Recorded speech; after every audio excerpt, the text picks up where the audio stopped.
Welcome to 30 Millionaire Stories. Have you ever stood in a moment when an entire room burst into laughter? Not because something was funny, but because they were rattled by an act so raw, so profoundly human. Sometimes the bravest thing isn't to confront or overcome. It's to stretch out your arms and hold someone when the whole world tells you to stop. Today's story begins with an unexpected fall, in a place where no one anticipated it, and ends with a powerful man, stepping in but unable to take another step.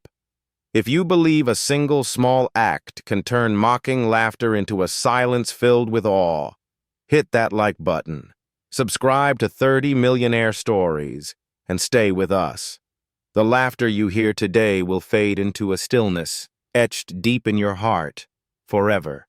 In the heart of Pike Place Market, where Seattle's pulse beats like ocean waves, Harbor Glow Bistro shines like a jewel amidst the whirlwind of lunchtime. The air vibrates with the clink of glassware, sharp as discordant musical notes. The sizzle of grilled shrimp on the pan blends with the soulful jazz melody lingering from overhead speakers, entwining with every breath. Servers glide through rows of tables, trays of artisanal flatbreads and lavender-infused cocktails teetering in their hands, like a dance that never pauses. Patrons, tech tycoons with piercing gazes, eager tourists, and local elites with polished smiles sit shoulder to shoulder, their voices weaving together, sometimes murmuring about million-dollar deals, sometimes whispering the latest gossip. The room is a chaotic, vibrant canvas, where every glance turns inward. But in a small corner of that storm, a 9-year-old boy named Owen walks, silent as a shadow. He shuffles behind his aunt, a sharply dressed woman, her high heels clicking on the glossy wooden floor like the cold beat of a drum. Her phone is glued to her ear, her voice cutting through the air, leaving no space for anything else. Owen doesn't look up. His eyes are fixed on the floor, where the light reveals every tiny scratch. The metal braces clasping his frail legs clank softly, each sound a reminder of a body that won't obey. Every step is a silent battle, unnoticed by all. He doesn't whimper, doesn't falter. Owen learned long ago, through endless hospital days and strangers' stares, that complaining changes nothing. Deep within him, a quiet loneliness grows, like a drop of water pooling at the bottom of a forgotten glass. He doesn't expect anyone to pause, doesn't hope for a glance. This world, with its laughter and glittering light, feels too vast, too hurried to hold a boy with unsteady steps. Yet Owen keeps walking, because stopping would make him feel even smaller. He clings to his aunt's shadow, not because she guides him, but because it's the only thing he knows to do. His small hands clench, trembling fingers brushing the hem of his coat, seeking an invisible anchor. He doesn't want to fall, not here, not now, but the glossy wooden floor beneath him seems to whisper a warning. His aunt presses on, her heels clicking in steady rhythm, never once looking back. She's lost in her call, her world confined to numbers and promises. To her, Owen is a duty, a line in a packed schedule, nothing more. She doesn't see his shoulders tremble faintly, doesn't hear the clank of his braces like a silent plea. She doesn't know that each of Owen's steps is a moment he tells himself, just keep going. Don't let them see. But they do see. Glances flicker past, not to help, but to judge. A man in a gray suit raises an eyebrow, a smirk fleeting across his face. A group of women at a corner table cover their mouths, giggles hiding behind wine glasses. Owen feels it, though he doesn't lift his head. Those looks are like needles, piercing through his thin jacket, weighing down his small heart. He doesn't cry, not because he's strong, but because he's used to it. Tears, he knows, only make things worse. They draw longer stares, louder whispers. So Owen holds them back, locks them tight in his chest, where fear and hope collide endlessly. He steps forward, though his legs tremble, though the floor seems to tilt beneath him. He steps, because it's the only way to prove he still exists.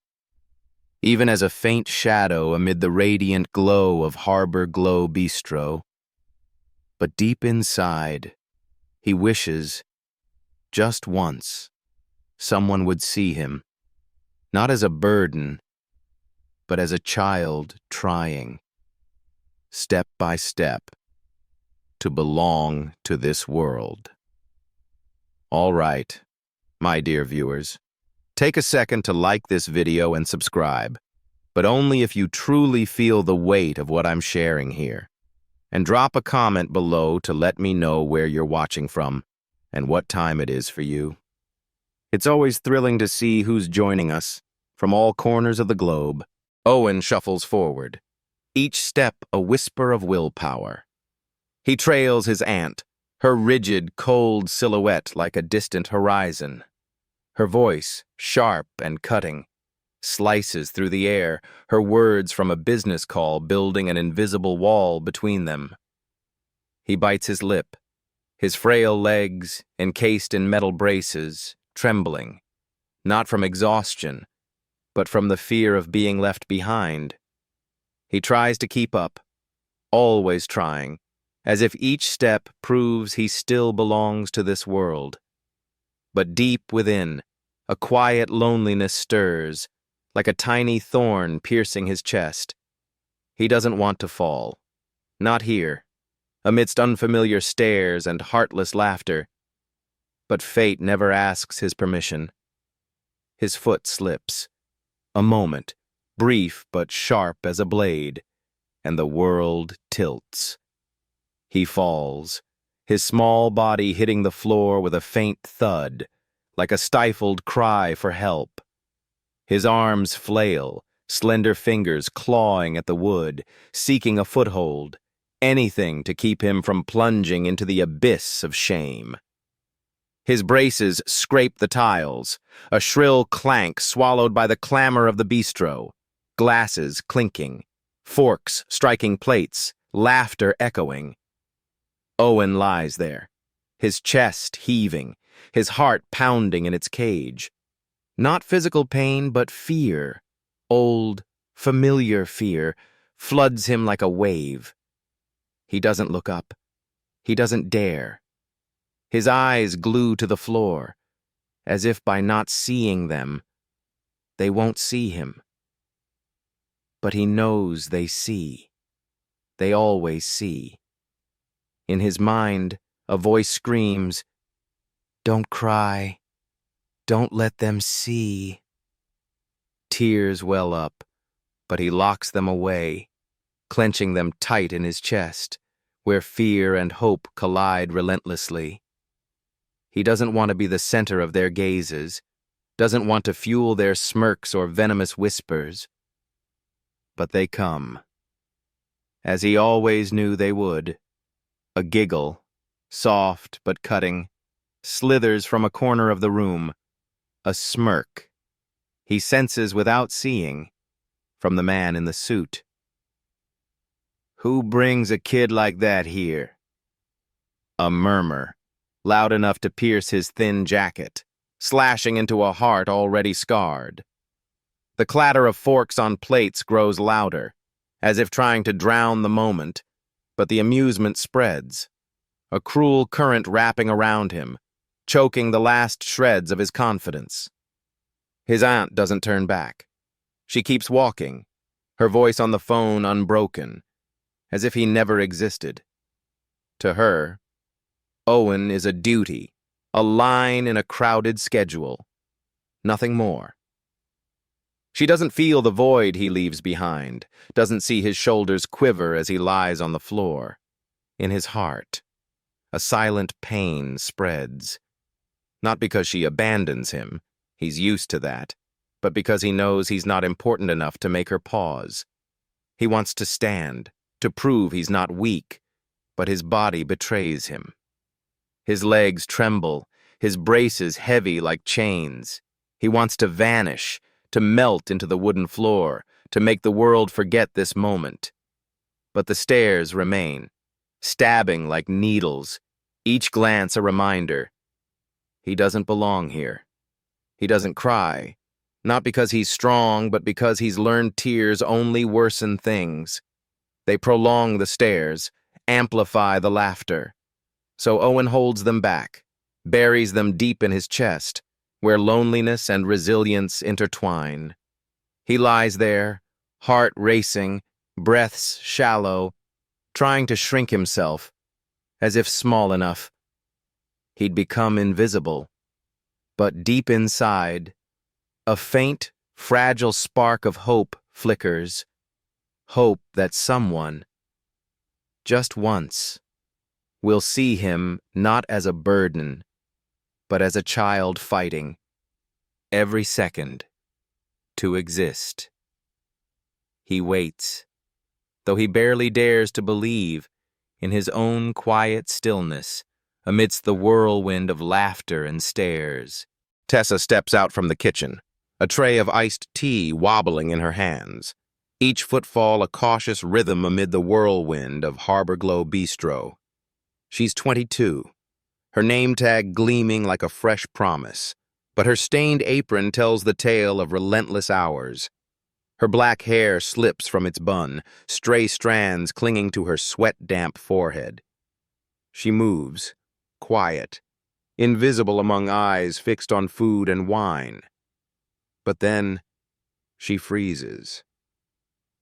Owen lies sprawled on the floor, his small body curled inward, his face taut, not from pain, but from the effort to keep himself from vanishing. His eyes are glued to the floor, as if he could melt into the wood, escape the stares piercing him like needles. Laughter erupts, sharp, grating against Tessa like an old wound. She knows that sound.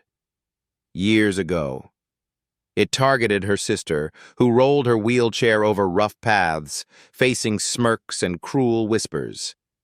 Each laugh today is a dagger, stabbing not just Owen, but Tessa's chest, where memories of her sister still ache. She stands there, just a second, her heart pounding, her breath catching.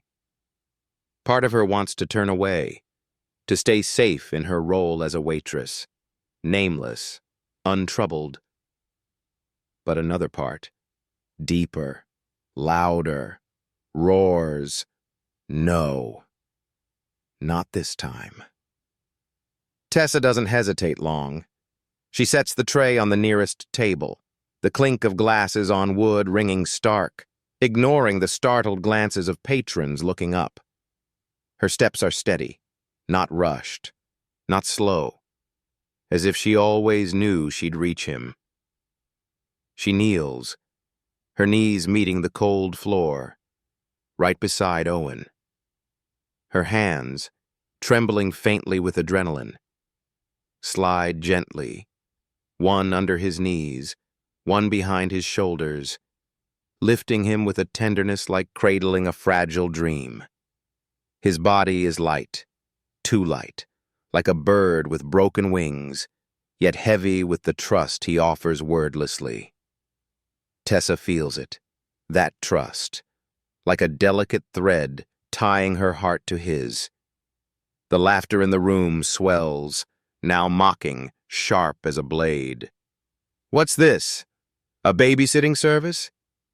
A voice cuts through, sparking more giggles, rippling like waves. Those words stab at her, but Tessa doesn't flinch. She doesn't hear them, doesn't see them. In that moment, the world shrinks. Just her and Owen. She holds him close, feeling the warmth of his small frame, his fingers clutching her apron, gripping tight as if it's his only anchor. She stands, slowly, her eyes meeting his, wide eyes, shimmering not with tears but with something fragile, like hope just beginning to bloom. Inside Tessa, a storm of emotions churns. She isn't doing this for praise, not to prove anything. She does it for her sister, for the times she was powerless as the world turned away. She does it for Owen, because he doesn't deserve to be left on the cold floor, amid indifferent stares. But deep down, she's afraid. Afraid of the manager's gaze, afraid of the whispers behind her back, afraid this act might cost her something, her job, her safe invisibility.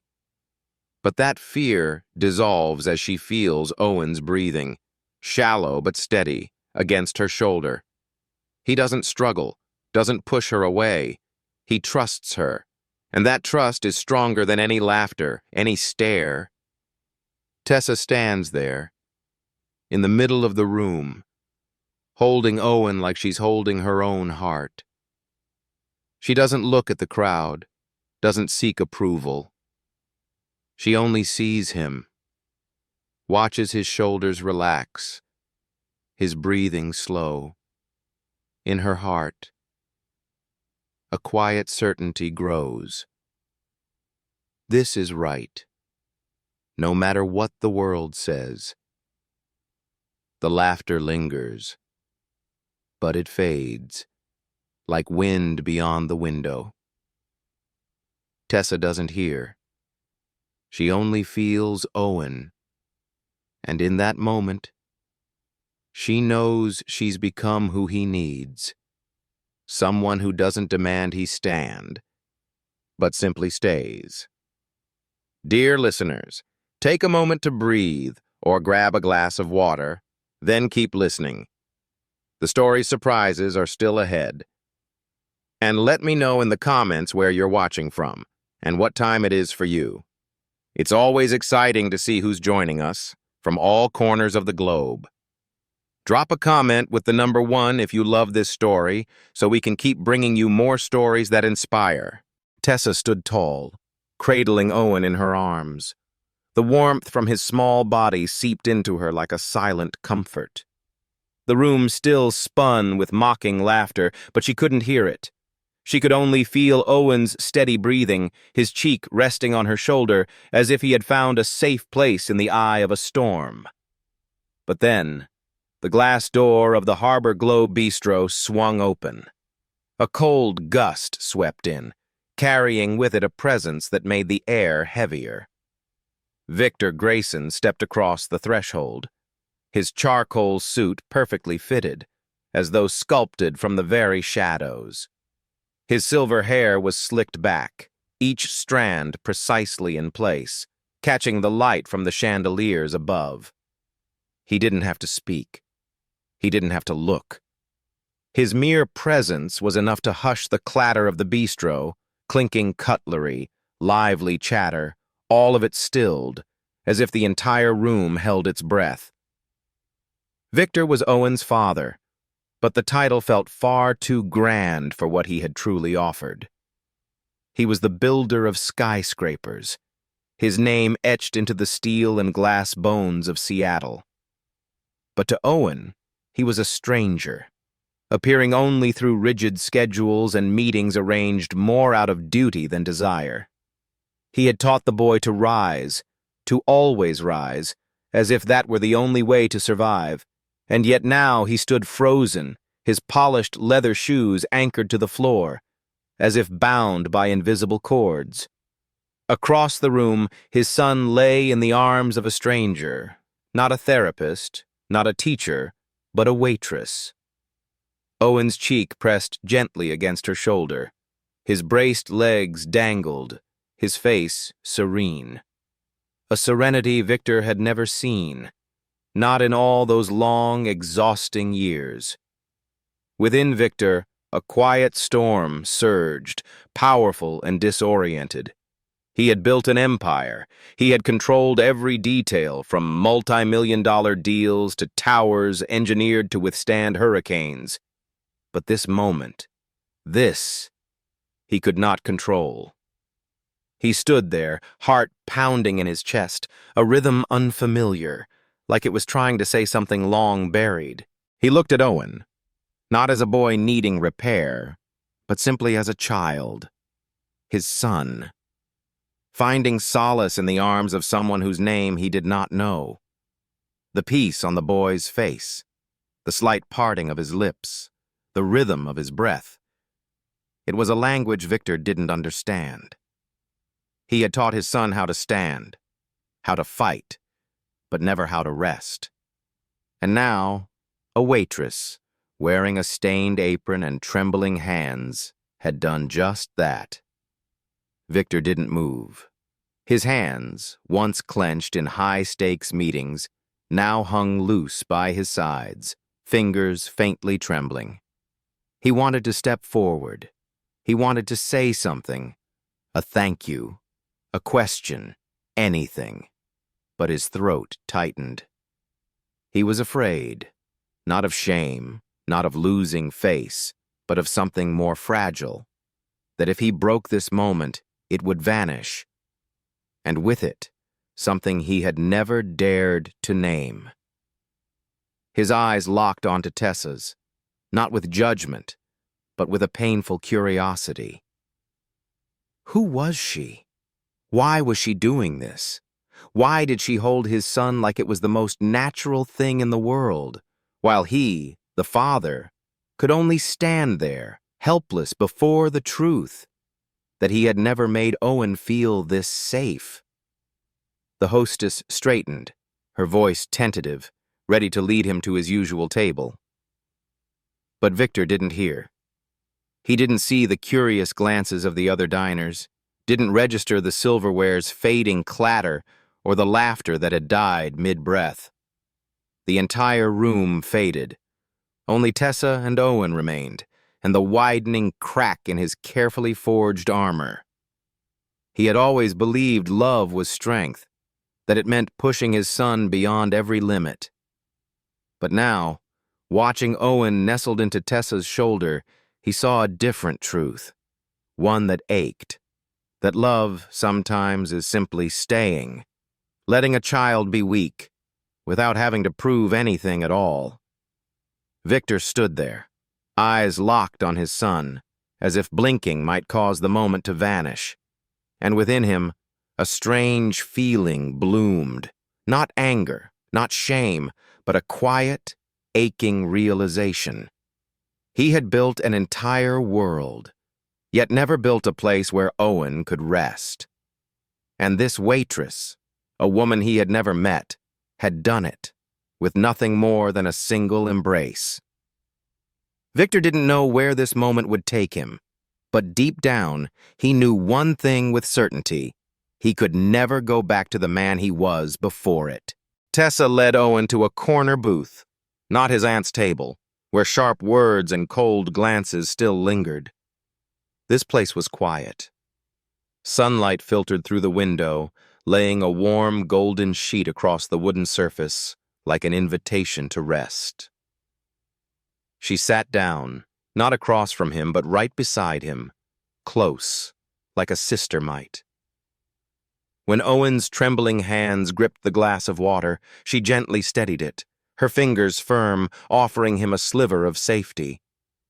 A smear of sauce clung to his chin. She wiped it away with a napkin, slowly, carefully, as if it were the most important task in the world. Owen said nothing, but his eyes, shimmering, fragile, clung to her, as if she were the only anchor in the whirlwind of the world. The diner returned to its rhythm, the clinking of silverware, the low hum of conversation, but the air had changed. The mocking laughter had faded. In its place were averted eyes, uneasy gestures from the patrons. A man adjusted his tie. A group of women stared down at their plates, as if trying to erase the moment that had just passed. But Tessa didn't care. She only saw Owen. Saw the way his shoulders relaxed, the way his breathing slowed, like a bird that had finally found its nest. Inside her, a quiet certainty grew. She had done the right thing, no matter the cost. But deep within, a small fear crept in.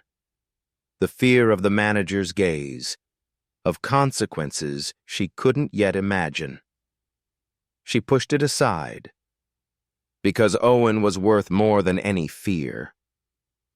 After her shift, the manager called Tessa into the back office, a cramped space filled with the smell of ink and paper. He, a man with a curt voice and an unwavering belief in rules, sat with his arms folded across the desk.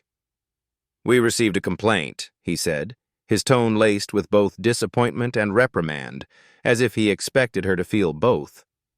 Physical contact with guests, especially minors, was strictly prohibited.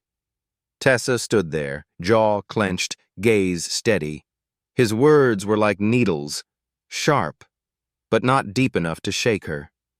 She thought of her sister, the times the girl had been ignored in her wheelchair, the way people's eyes turned away, as if her existence was a mistake. Tessa had been helpless too many times to feel regret now. She nodded once, not in agreement, but to end it. She left the office, apron still tied, her heart heavy, but unbroken. She did not regret it. Not for 1 second. A few tables away, Victor sat across from Owen, his hands clasped tight, his fingers pale from the pressure.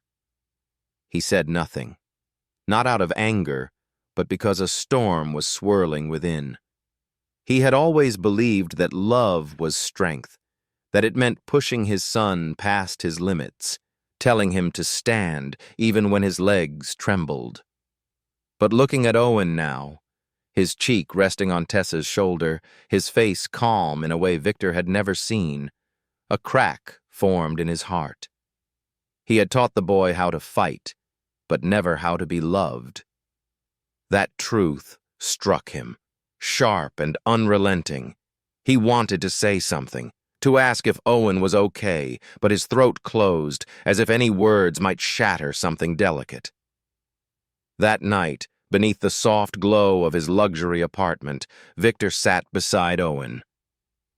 The boy, with trembling hands, scribbled across a napkin, the letters wobbly but clear. "She didn't make me stand up. She stayed." Victor read the words, each one slicing through the armor forged by years of demanding his son be stronger. His throat tightened, his vision blurred, not from tears, but from a truth he could no longer escape. He had built an empire, but never built a place where Owen could feel safe. The boy's words, simple yet heavy, were a reminder. Love isn't a demand. It's presence.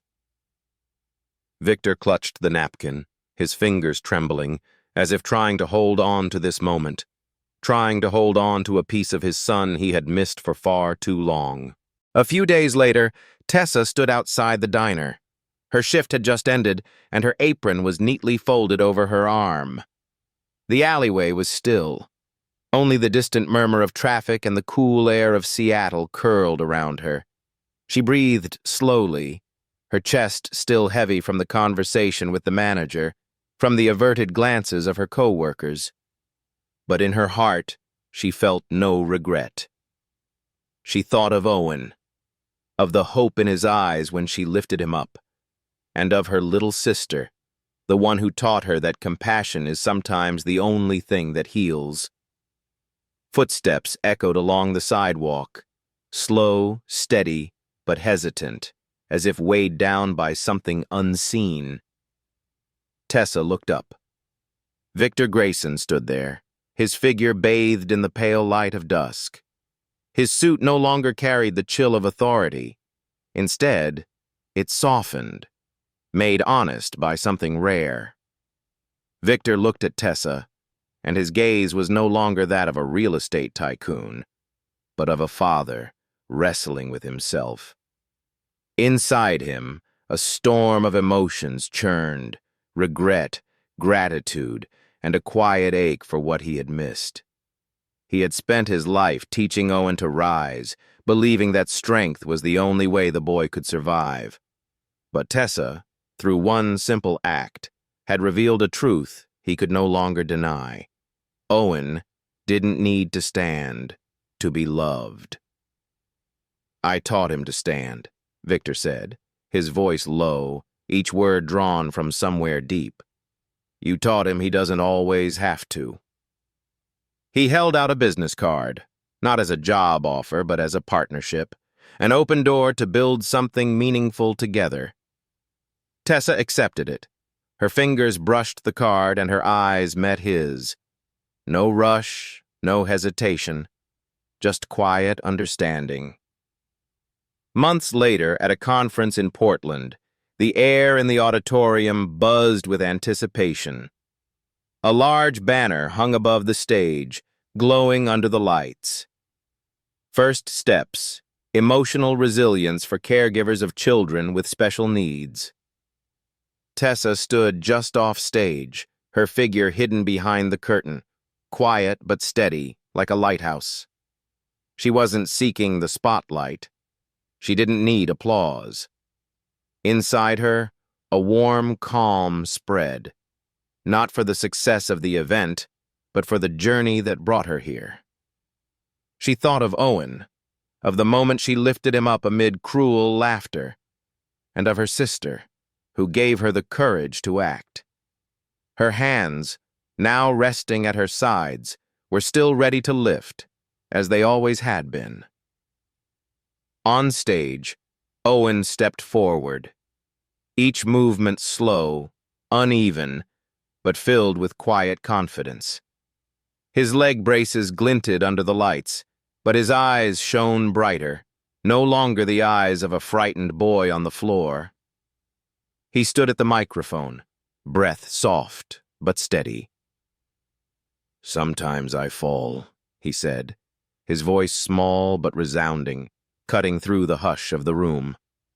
"But someone always stays." Those words, simple yet weighty, struck the hearts of everyone present. Applause rose, not from pity, but respect, like waves crashing against a shore. Tessa, standing in the shadows, wiped away a tear. Her fingers trembled slightly. She wasn't crying from sorrow, but from a quiet pride, for Owen, for herself, and for everything they had built together. Victor stood a few steps away. His gaze wasn't just on his son, but on Tessa, the woman who had once been a waitress, who had changed the way he saw love and strength. Within him, a new peace blossomed, mingled with regret for the years gone by. Through Tessa, he had learned that strength isn't always about rising. Sometimes it's about staying, about letting a child be vulnerable without having to prove anything at all. He stood there, silently, his heart beating slower, as if it had finally found its true rhythm. 30. Millionaire Stories asks you, have you ever been mocked for doing the right thing? Share your story in the comments below. Thank you for being with us. And don't forget, let us know in the comments where you're watching from and what time it is there. It's always amazing to see people join us from all around the world. Comment 1 if you felt moved by this story, so we can keep bringing you more stories that matter.